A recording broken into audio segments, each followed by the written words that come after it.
서울 아파트 매매 가격이 5년여 만에 가장 큰 폭으로 상승을 했습니다.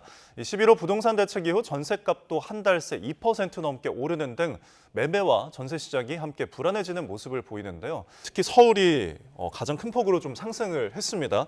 이게 지금 지난달에 정부가 발표한 부동산 대책의 효과가 좀 없다고 볼 수 있을까요? 일단 뭐 부동산 효과는요. 일단 단기 대책이 있고 중장기 대책이 있는데 효과를 평가하기 앞서서 일단 단기적으로 평가해 본다 그러면 사실 10.15 대책은 효과가 없다.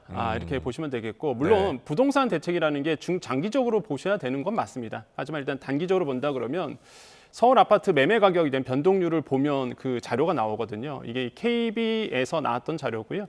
5년 2개월 만에 최대폭으로 상승을 했는데 그 전월 대비해서 1.72%가 올랐습니다. 근데 이게 10.15 대책 나온 다음에 이후도 그 물량이 포함되어 있거든요. 그러다 보니까 이게 뭐 6.27 대책, 9.7 대책, 10.15 대책 나와도 지금 서울 아파트의 이제는 가격은 계속적으로 오르고 있다. 물론 거래량은 줄어들었지만 고가 거래가 이루어지고 있고요. 11월 주요 신고가 기록을 한 단지들이 나오고 있습니다. 보시면 아시겠지만 자료 화면도 나오고 있는데 공통점으로 이제 강남 3구, 그다음에 마용성 아니면 한강벨트 라인으로 지금 신고가가 계속 이루어지고 있고요. 뭐 강남구와 뭐 송파구, 서초구 뭐 워낙 높은 지역이다 보니까 그다음에 평수도 대형 평수입니다. 그런데 일단 성수동에 있는 성수 이제 동아그린 아파트 같은 경우가 58제곱미터가 13억 원에 거래가 되면서 신고가 거래를 했거든요. 그러니까 기대 심리가 더더욱 높아질 수밖에 없고 지금의 이제 부동산 커뮤니티 사이트에 가보면 여기에 사시는 분들이 그런 말씀하세요.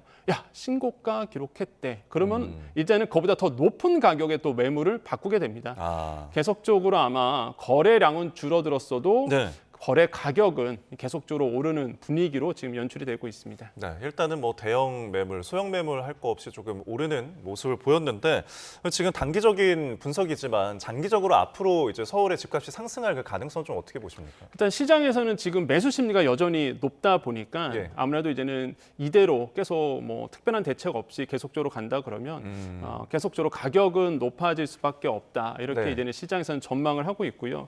특히 이제는 뭐 규제가 나왔습니다. 그럼에도 불구하고 전세 가격이 다시 한번 오르면서 이거를 매매 가격까지 지금 떠받치고 있는 분위기거든요. 거래량을 보겠습니다.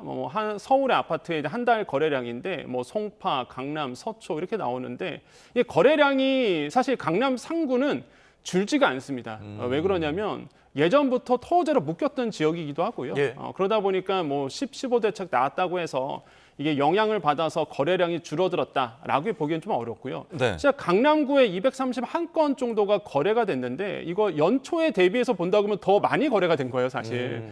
그래서 강남 상구는 영향이 없고 다만 좀 우려스러운 거는 이 거래량이 확 줄어들었잖아요. 서울 외곽 지역이 이게 확 거래량이 이제 규제 때문에 줄어들었습니다. 그래서 아마 서울 외곽 지역도 가격은 조금씩은 오르고 있어도 좀 규제로 인해서 가장 큰 타격을 지금 받고 있는 쪽이 강남 3구보다는 서울 외곽 지역에 좀 영향을 받고 있다라고 좀 보시면 되겠다 이렇게 좀 평가를 해봅니다.